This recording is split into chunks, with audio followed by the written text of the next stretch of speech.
Como aviso prévio, eu gostaria de dizer que eu não sou arquiteta, eu não sou cenógrafa, eu venho de facto do teatro, das práticas na cena, e é nesse contexto que hoje aqui me apresento. Então, de facto, aquilo que venho hoje aqui apresentar parte muito daquilo que são o trabalho, daquilo que é o trabalho artístico, teatral, na sua, desde a sua concepção, desde a sua idealização e depois desenvolvendo processos que são processos de cocriação, porque é aí que eu me movo e que, no fundo, se desenvolve a minha pesquisa. Portanto, em trabalhos em colaboração com diversas pessoas, não apenas investigadores, não apenas artistas, não apenas estudantes de pós-graduação, mas também com estudantes de licenciatura, com estudantes de outras áreas, com a comunidade, no fundo com os habitantes desse espaço. E como tal, desafia aquilo que são os papéis neste processo de cocriação, o que são os papéis do encenador, do dramaturgista, do próprio cenógrafo. Esta conversa que eu hoje gostaria de ter convosco e, sobretudo, com pessoas que vêm de outros lados, que não apenas aquele lado onde eu mais me radico, insere-se, enquadra-se na pesquisa que está em curso no projeto Performance, Património e Comunidade, e que se vem desenvolvendo mais ou menos desde 2013 no eixo Estudos de Teatro e Performance, que coordeno, no âmbito do CHAIA, como já foi referido, que é o meu centro de investigação. Tratando-se de uma unidade de investigação científica e artística que acolhe e congrega investigadores de múltiplas áreas, desde a arquitetura, a arqueologia, da história da arte à paisagem, dos estudos do património, passando pelas várias áreas artísticas, define os seus principais objetivos de forma transversal, através da implementação de uma abordagem das suas áreas de investigação projetadas no conceito transdisciplinar de património crítico e que equaciona a sua ressignificação no presente através de práticas artísticas contemporâneas. Mais recentemente, integramos o laboratório associado Intupast, que é um laboratório para a investigação e inovação em património, artes, sustentabilidade e território, organizado em 5 linhas temáticas e que potenciam ainda mais a realização de pesquisas transversais com os investigadores de outras instituições académicas do país, como seja a Universidade Nova de Lisboa, a Universidade de Coimbra, o ISCTE através do seu Centro de Antropologia, o CRIA, a Universidade do Minho, e que de certa forma justifica que esta apresentação que eu hoje faço convoque os 3 eixos desta conferência internacional: cidade, práticas artísticas performativas e o património. Dessa forma, a minha reflexão orienta-se para a análise das ações artísticas que temos vindo a desenvolver no contexto patrimonial da cidade de Évora, e aqui a cidade não apenas limitada ao seu centro histórico, mas saindo para a região, através de processos circulares de pesquisa, criação e ensino que promovem a integração de docentes, investigadores, estudantes e comunidade na concepção, cocriação e realização de ações teatrais de natureza site-specific. O site-specific depois irei abordar um bocadinho mais à frente, mas não é completamente, se calhar, aquilo que me prende mais aqui. O ensino na formação pós-graduada em artes cênicas, nomeadamente ao nível do mestrado e também do programa de doutoramento, alimenta-se e simultaneamente alimenta esta pesquisa, que visa identificar, promover e sistematizar metodologias de criação, processos, e que potenciam a realização de performance em espaços patrimoniais, na relação dialógica com as comunidades e diversidade de grupos presentes no território. E isto é talvez a base, ou o foco que me interessa mais potenciar. Ao se investigar, analisar e conceber processos e a produção em espaços não teatrais, questionando as concepções, as funções e os significados que estruturam o seu desenvolvimento em lugares específicos,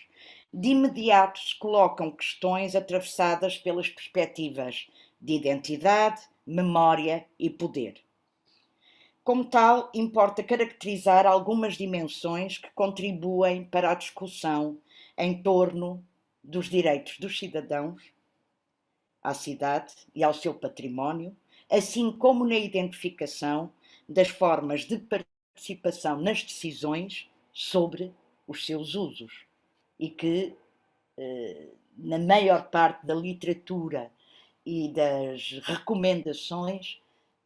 apesar disso estar previsto, é muito vaga a forma como poderão participar e participar de uma forma ativa na tomada de decisões. Embora haja algumas experiências e alguns projetos que de facto ponham isto em prática, um pouco no sentido do que o meu colega Helder hoje de manhã falava em relação às questões da sustentabilidade. As urgências e os questionamentos societais transversais, desde as alterações climáticas à invisibilidade e à não representatividade da diversidade cultural existente em determinado território, aos fenómenos de gentrificação, com a mercantilização excessiva e a turistificação dos lugares, assim como aqui na Europa, hoje, lidando com isso, as questões de guerras fratricidas que não imaginávamos passar por elas em 2022. Portanto, as questões da inclusão, da exclusão, do respeito pelo outro, de ouvir o outro e escutar o outro, são de facto também desafios societais que estão em cima da mesa, prementes. E estes atuam sobre as dimensões simbólica, imagética, memorial e de vivência cotidiana da cidade. Têm emergido, por isso, como motes para a criação. Pretendo, assim, desta forma, compreender como é que se articulam e reverberam os processos de reflexão deste laboratório conceptual e a compreensão de características particulares de um território com o desenvolvimento de laboratórios artísticos, na produção de sentidos e na sua amplificação e também na construção de conhecimento científico. Aqui temos a imagem onde decorre, no fundo, o trabalho invisível antes de chegarmos ao terreno. O Palácio do Vimioso é onde está sediado o centro de investigação, aliás estão todos os centros de investigação sediados, vê-se esta escadinha no final que dá acesso à Sé, e na imagem da direita é o Polo dos Leões, que mais à frente irei trazer aqui. Porquê da necessidade de um projeto artístico performativo que dialogue com o lugar? É esta a primeira interrogação. Évora, cujo mapa de intramuros aparece aqui em cima, transformou-se no século XX, passando de um centro tradicionalmente conservador, ainda com vestígios de velhos hábitos feudais e inquisitoriais. Não devemos esquecer que a Inquisição em Évora só foi extinta no século XVIII, e isso deixa marcas naquilo que é o dia a dia, a comunicação com o outro. Mas passou destas características muito, enfim, muito pela rama, a um terreno reivindicativo que ocorreu mercê da enorme mudança social e política que se seguiu ao 25 de abril de 1974. Já lá vão 40 anos. Nas últimas décadas, Évora cresceu como polo universitário de uma vasta região, porque é a Universidade do Sul, a seguir a Lisboa, é relativamente perto de Lisboa, mas todo o Sul, que é quase metade do país,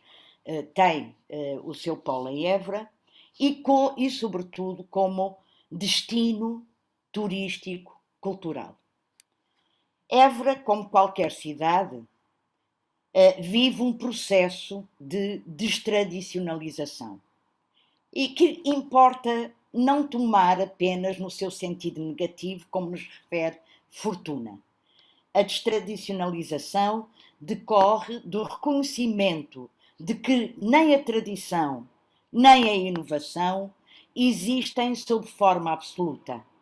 Há elementos potencialmente antitradicionalistas na tradição, assim como existem componentes não modernizadoras naquilo que chamamos de inovação. E eu penso que é preciso pensar um pouco nisto quando, por exemplo, falamos de indústrias culturais, que é uma palavra que eu abomino pessoalmente. Ora, o autor acrescenta ainda, Fortuna, que a tradição, como aliás também a inovação, são antes de tudo pontos de vista ou mensagens culturais. Selecionam, num caso, elementos do passado e, noutro, elementos futurantes, de modo a construírem um presente plausível. No entanto, dada a marca que envolve Évora e que a classificação enquanto Património Cultural da Humanidade, concedida pela Unesco em 1996, veio reforçar, a cidade enfrenta grandes desafios. O seu centro histórico tende a transformar-se, como em algumas outras cidades, nomeadamente em Itália e mesmo em França, tende a transformar-se numa peça de museu, em que os edifícios são vistos não para ser usados, mas são como peças de arte intocáveis, numa perspectiva de museu também já bastante ultrapassada, como tivemos a oportunidade hoje de manhã de ter um cheirinho, e felizmente que há uma grande reflexão em torno dos museus. Então, são vistos como peças de arte expostas numa galeria a céu aberto. Cristalizada e intocável fica Évora, porque excessivamente regulamentada não leva em conta a adaptação às necessidades atuais dos moradores, nomeadamente a adequação às necessidades de alojamento para as novas gerações, para todos os estudantes que ciclicamente chegam em setembro e ficam um ano inteiro. Portanto, traz de facto muitos problemas dessa ordem, e isso foi mote para uma das pesquisas, criações que este ano começámos a realizar. Évora fica ensimismada e tem vindo a perder progressivamente habitantes, intramuros, à medida que crescem os estabelecimentos hoteleiros nas velhas ruelas.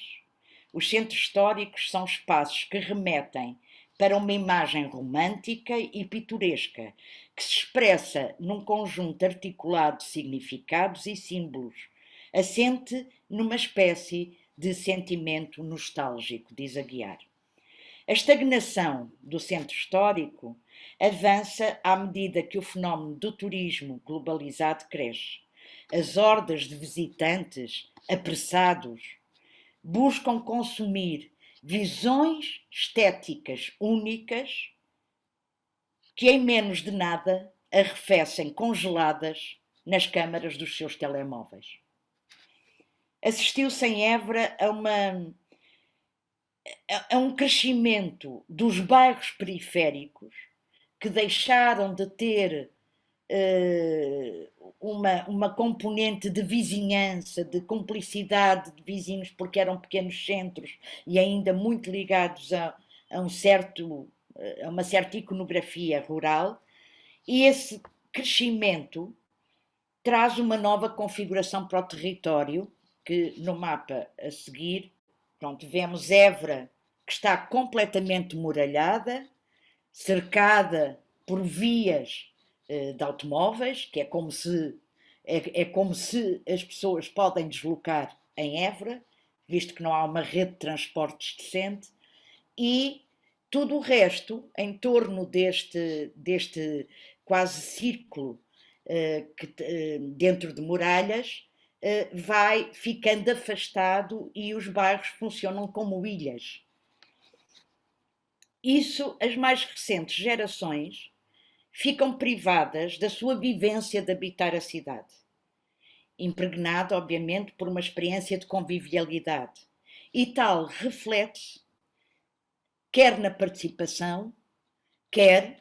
no consumo ou na participação enquanto espectadores, porque não gosto da palavra consumo,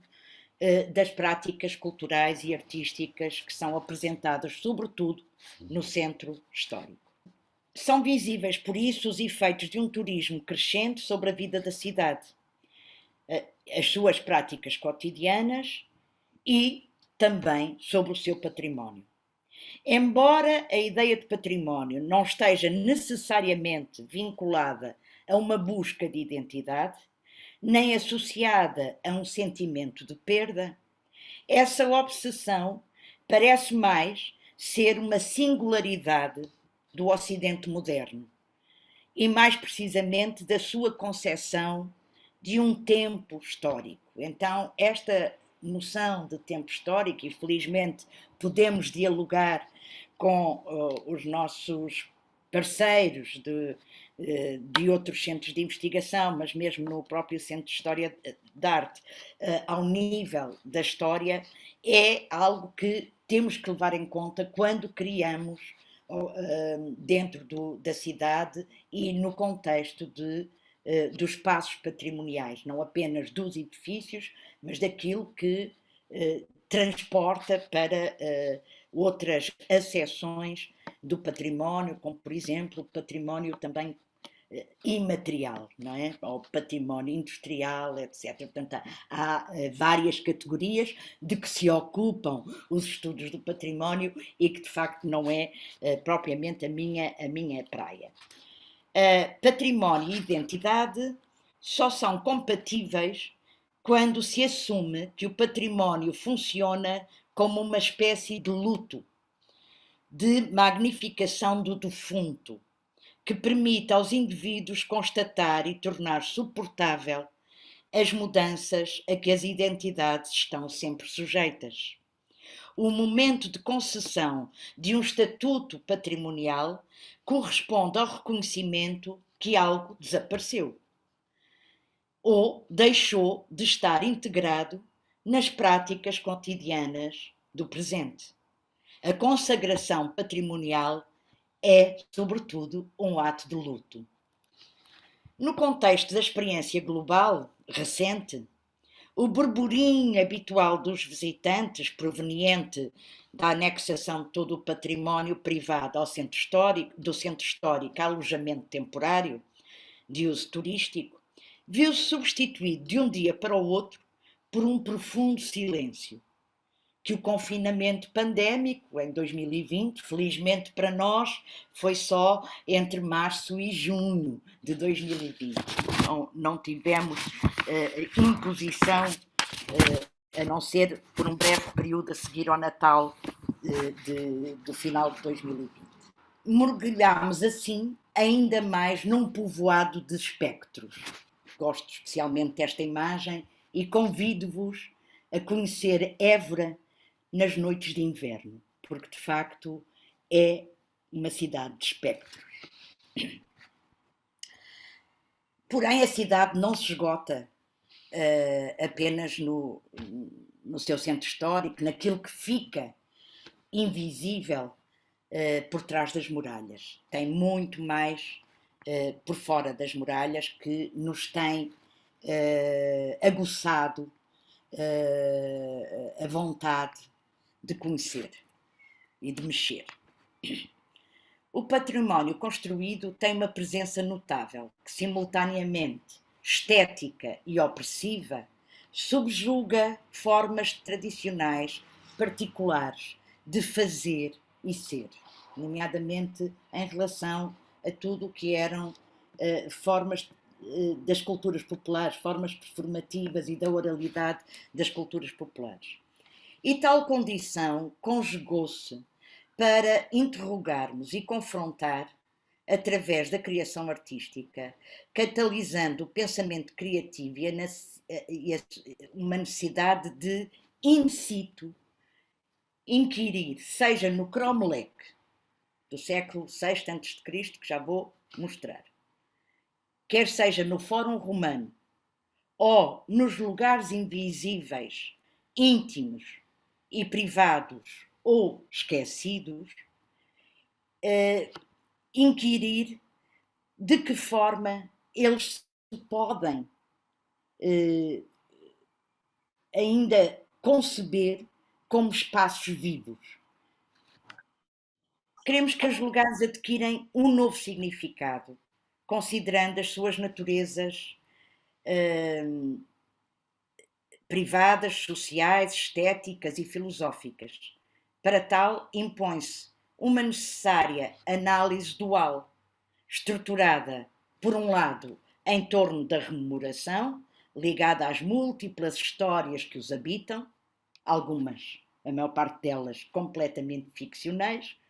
e, por outro, à memória das gentes. E o da, por outro lado, não, e ao da memória das gentes, que está associado a estas múltiplas histórias dos espaços, dos lugares, e, por outro lado, ao da contemporaneidade, como condição de uso, reinvenção e ressignificação no aqui e agora,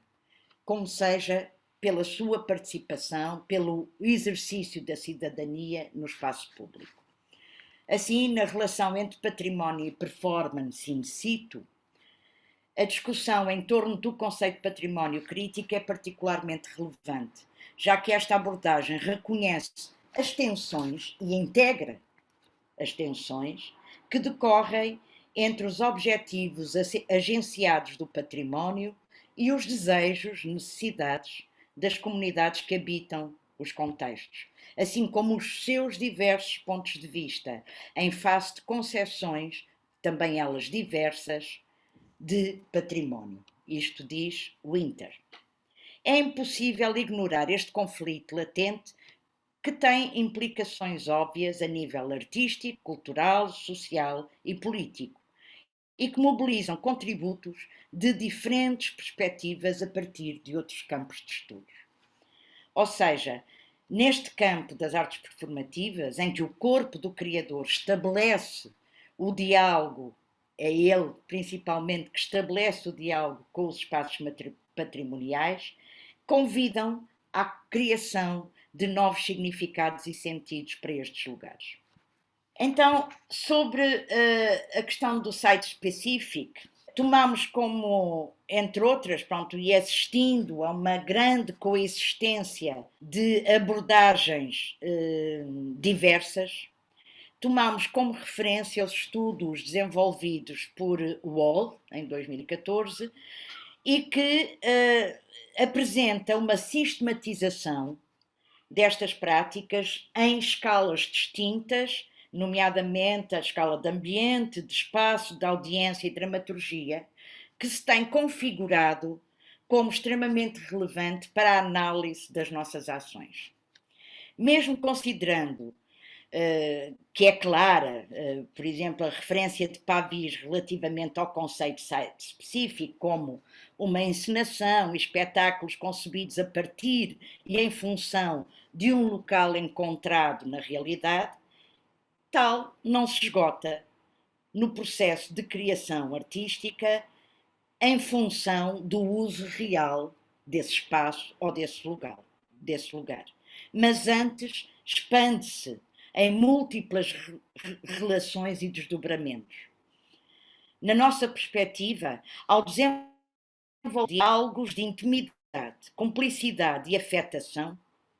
nos processos de criação em sítios específicos da cidade, lidamos com as relações complexas que se estabelecem entre as experiências individuais, as do grupo e as do lugar. Este tipo de diálogo que ocorre num espaço que simultaneamente é partilhado e ocupado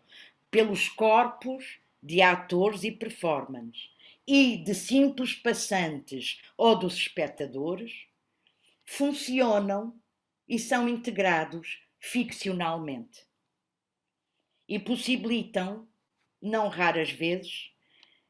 uma experiência imersiva, íntima e intensa,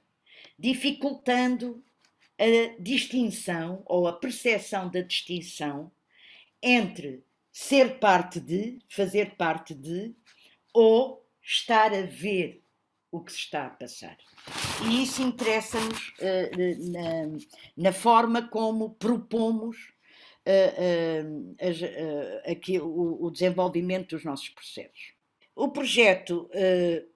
Performance, Património e Comunidade, através do desenvolvimento destas experiências criativas que articulam ensino e investigação, e sob a premissa do envolvimento precoce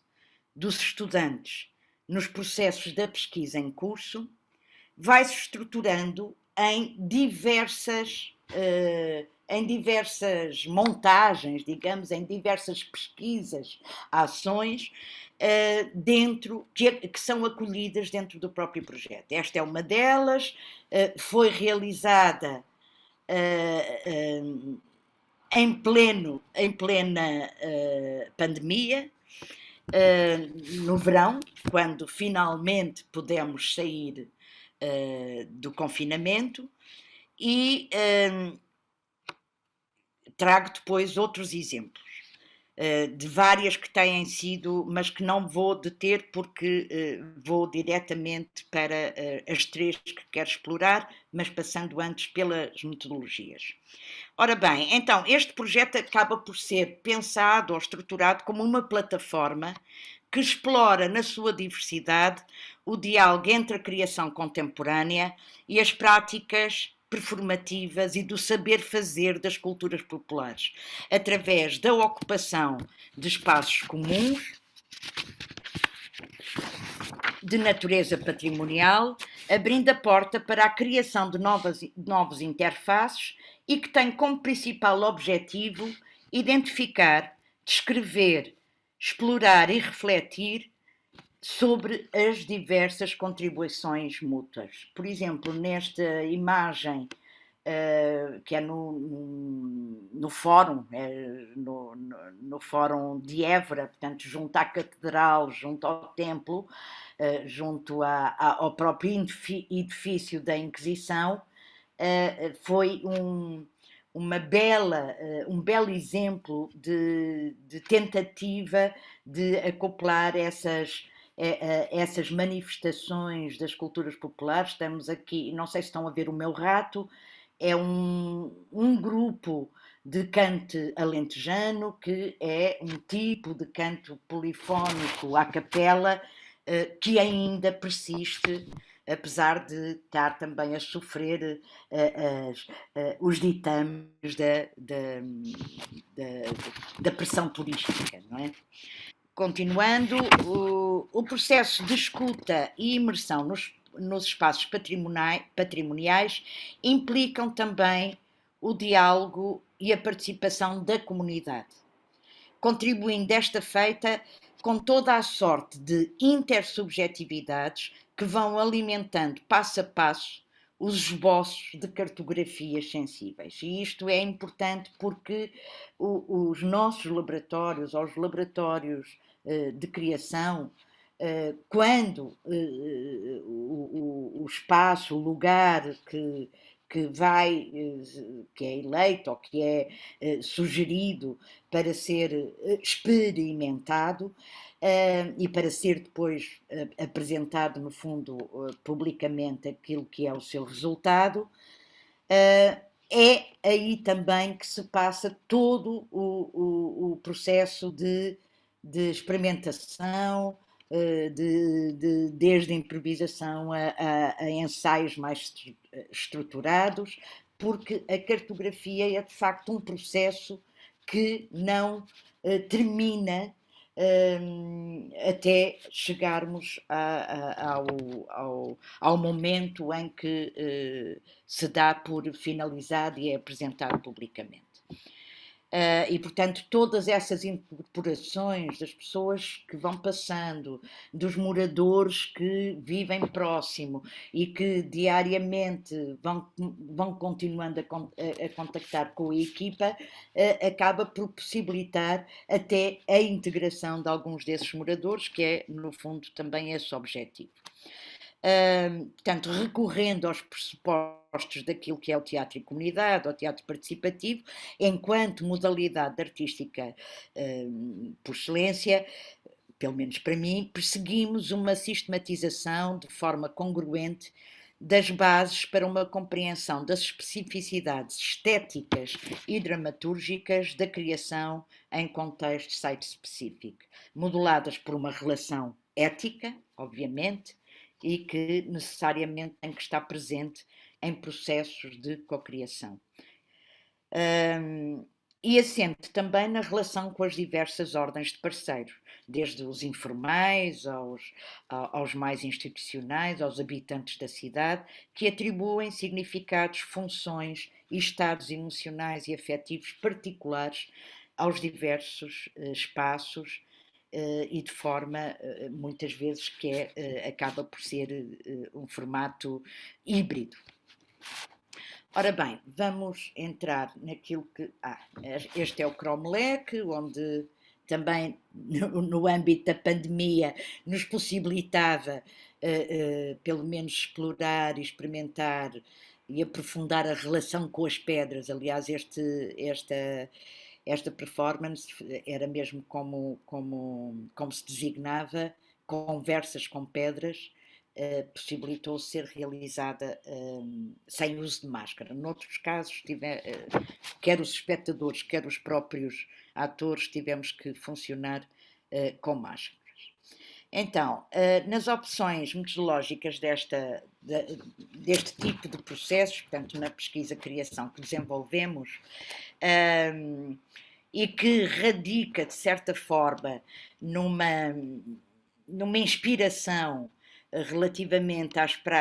práticas, o nome é em inglês, Practice Artistic Research, mas não apenas, fundamenta-se na construção de cartografias sensíveis, na experiência do caminhar e da deriva, e na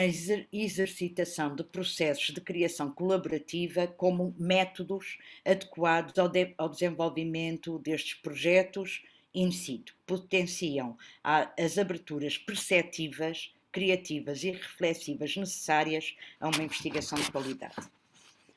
A pesquisa documental associada à experimentação intensa em laboratório ocupam, portanto, um tempo-espaço de destaque para que a cocriação se realize, seja efetiva, resultado da coexistência de elementos heterogéneos e multifacetados, o que viabiliza a pesquisa de vários aspectos. Por exemplo, as interferências e os desafios multiartísticos, sociais e do lugar no seu desenvolvimento, a negociação dos papéis e a questão da autoria e do poder que, através da autoria ou das coautorias, é transmitido para o exterior. E ainda permite analisar o estabelecimento das relações entre profissionais e não profissionais, visto que em muitos destas ações os grupos não são exclusivamente de artistas profissionais, nem de estudantes já pós-graduados, mas entram também outros parceiros, outros participantes.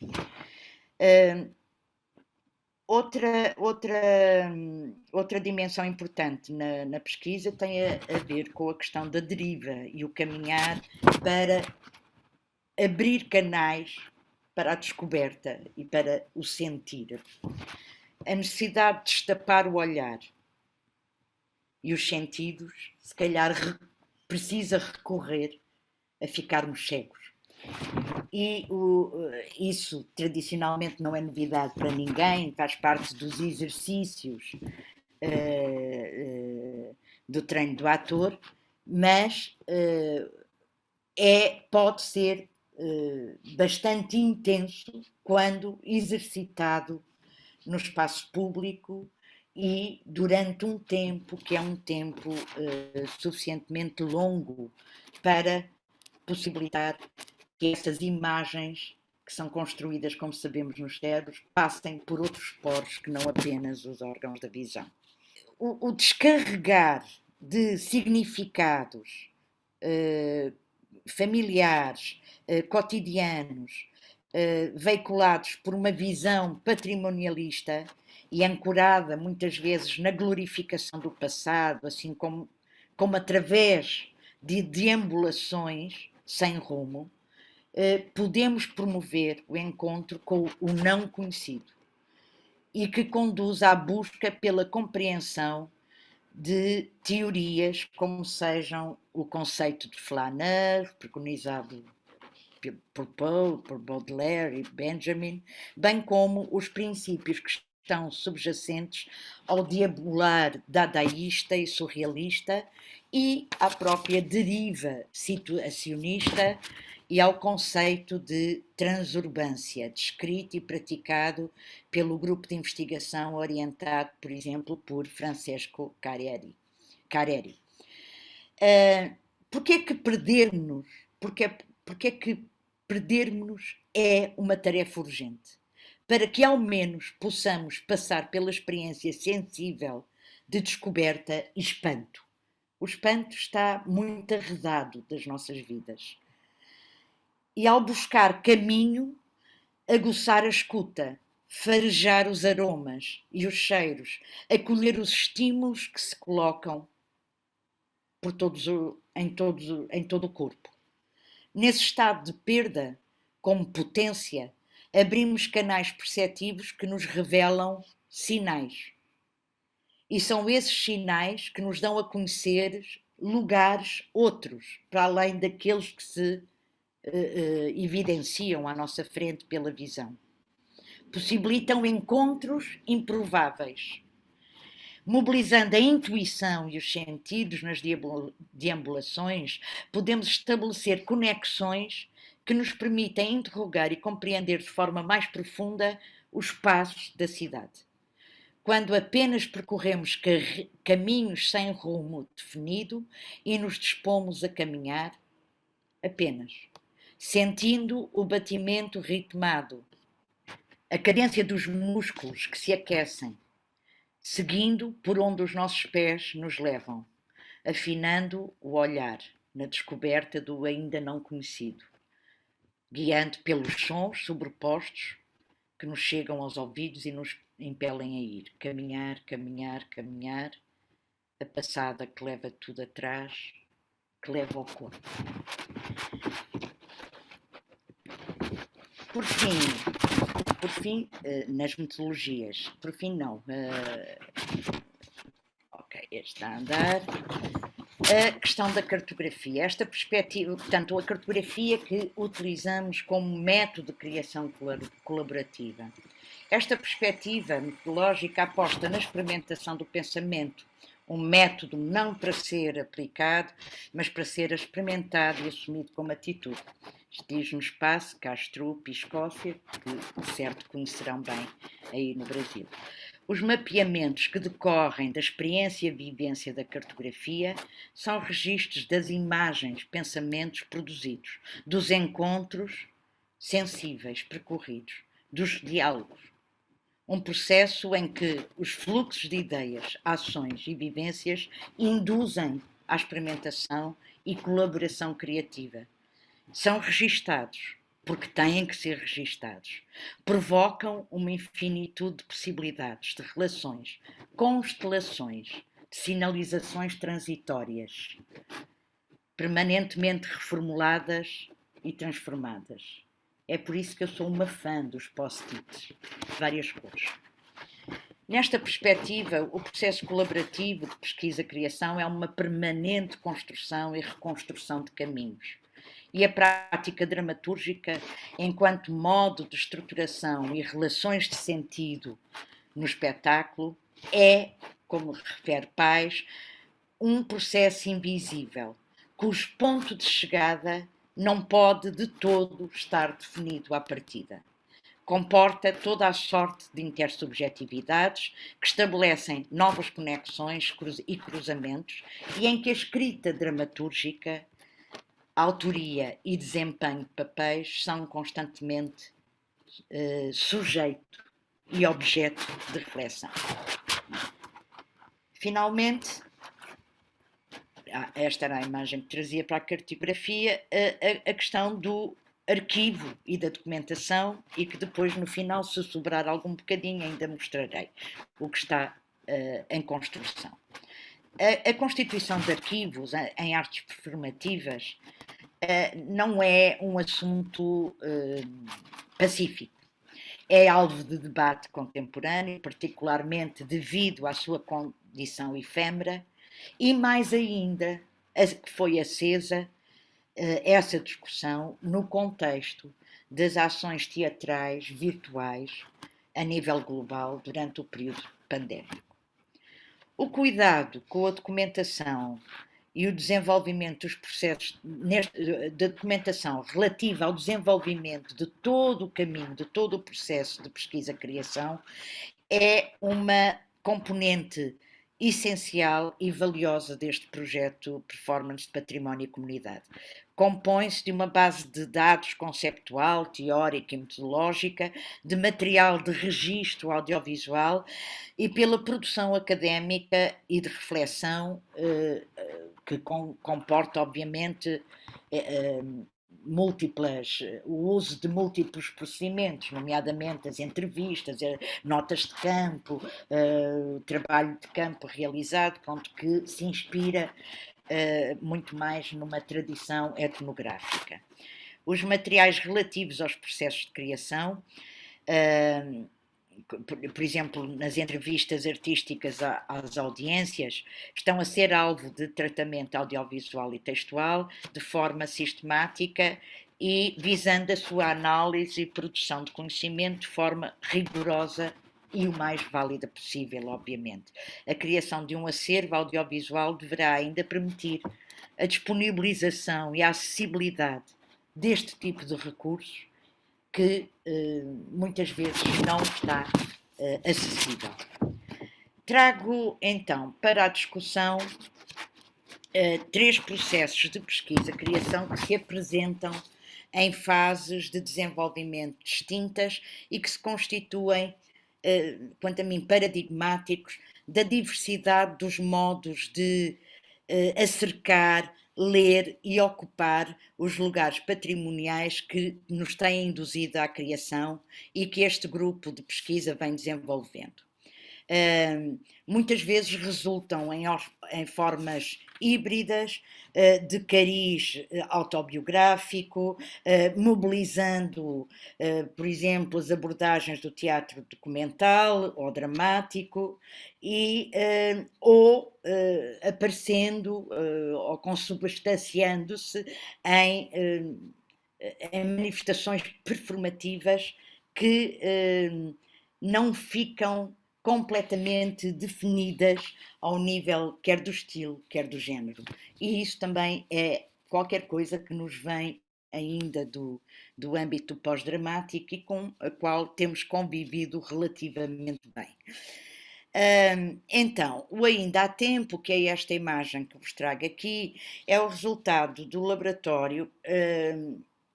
experienciado pela ocupação e descoberta das histórias que as paredes contam. E as paredes são nem mais nem menos as paredes de dois palácios que se encontram no centro histórico de Évora. Foi desenvolvido por um grupo muito especial, com características multiculturais de grande diversidade e que proporcionaram experiências, sentires e afetos a dialogar com esse espaço, essas paredes. Vindo de diversas geografias, revelaram camadas subterrâneas que se articulam a este lugar. São edifícios de quinhentistas, pronto, uma arquitetura residencial quinhentista, neoclássica, que sofreu grandes transformações nos últimos anos do século XIX e que acabaram por ser utilizados por instituições e, portanto, das quais essas instituições são as suas guardiãs. Uma delas, o Inatel, que é uma estrutura nacional de ocupação ou da promoção dos tempos livres dos trabalhadores e que é herdeira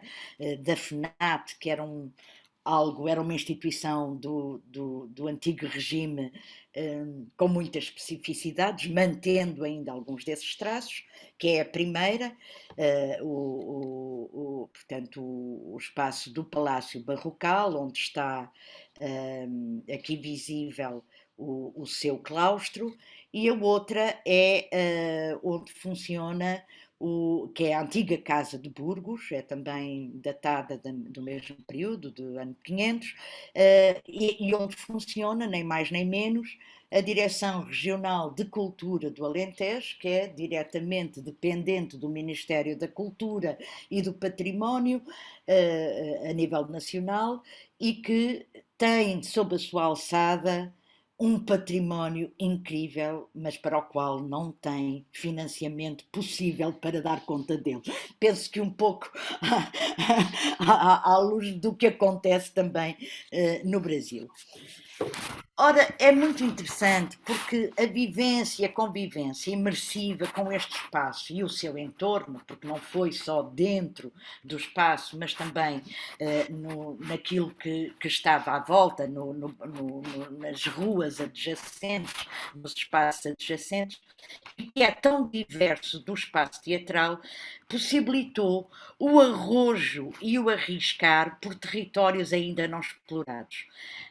por grande parte dos participantes, num tempo com o seu quê de extraordinário e fantasmagórico, e que penetrou imensamente na construção dramatúrgica e que lhe ofereceu o título, é Ainda há Tempo, num período em que todos clamávamos que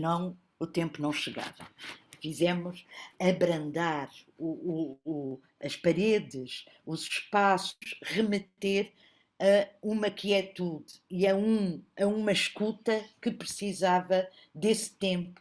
para ser auscultada. Temos uma cenógrafa nesta equipa e figurinista, mas o trabalho foi de facto o resultado de um processo intenso de colaboração em todos os domínios. Pronto, vou terminar este, já está um bocadinho visto, e vou passar muito rapidamente ao final, não vou passar, não vou ver, ok. Então, só muito rapidamente aquilo que temos neste momento em processo e que é a partir do sítio onde estamos alojados, na Fábrica dos Leões, que é uma antiga fábrica de massas. Foi inaugurada no final do século XIX e onde funciona a Escola de Artes da Universidade de Évora, nomeadamente nesta imagem vemos o edifício do teatro que está neste momento em obras e que espero que já estejam concluídas quando a Eveline vier em setembro para fazer o seu questionamento. Então, saímos dessa escuta dos leões, que inclusivamente tinha uma plataforma Maravilhoso. de acesso direto à linha de caminho de ferro, começamos a trabalhar precisamente sobre estes caminhos e como eles, no fundo, se pensarmos ao nível da sustentabilidade, das alterações climáticas, da nossa pegada ecológica, questionamos o que é que aconteceu. Nenhuma destas linhas que funcionaram incrivelmente e ligaram, possibilitaram a conexão no Alentejo em 4 troços, nenhuma delas funciona apenas para Lisboa. E isso, pronto, mas é uma questão que está ainda em processo, temos alguns experimentos, fizemos todo o percurso destas antigas linhas que hoje em dia são ecopistas, e inclusivamente deu-nos para perguntar até que ponto esta fobia das ecopistas, do treino e da saúde das pessoas, muito bem, acho muito bem a saúde, mas também estão eivadas de questões neoliberais que às vezes nem damos conta. Pesquisa que tem, em primeiro lugar, que lutar contra todos os prejuízos que fundam a relação com os espaços patrimoniais e que olham para esses lugares com a reverência do intocável, pensada por promotores e financiadores como formas de promoção, visibilidade da monumentalidade. É isto apenas que aparece nos editais a que,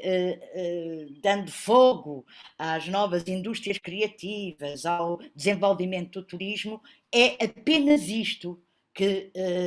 os patrocinadores querem que os criadores façam. E isso tem a ver com uma questão ética nossa. Ou queremos e teremos dinheiro para fazer grandes iluminações, ou então preferimos fazer um trabalho de sapa, mais escondido, mais invisível, mas que também, do ponto de vista ético, é mais coerente com o que defendemos e com aquilo que é o espaço vivido pelos habitantes desse território. Pronto, no fundo, no contexto de Évora, enquanto esse lugar patrimonial de referência, tem que obviamente levar-se em conta a forma como as audiências, na sua diversidade, veem e leem a performance no espaço público. A ligação da academia ao território onde se inscreve, mobilizando não apenas os agentes institucionais e estruturas associativas como parceiros, mas igualmente implicando os grupos informais que promovem a vivência e a fruição comunitária da região, como suportes vivos desse património ímpar, são os pilares para a justificação da criação deste espaço no desenvolvimento desta pesquisa. Articulado, obviamente, com a promoção da oferta de um projeto artístico e cultural de qualidade e sobretudo no suporte que confira sustentabilidade aos pequenos núcleos de criação e pesquisa artística que são protagonizados por ex-estudantes e jovens profissionais que ali querem viver. Não podemos esquecer que é uma região que está profundamente envelhecida porque os jovens não têm lugar.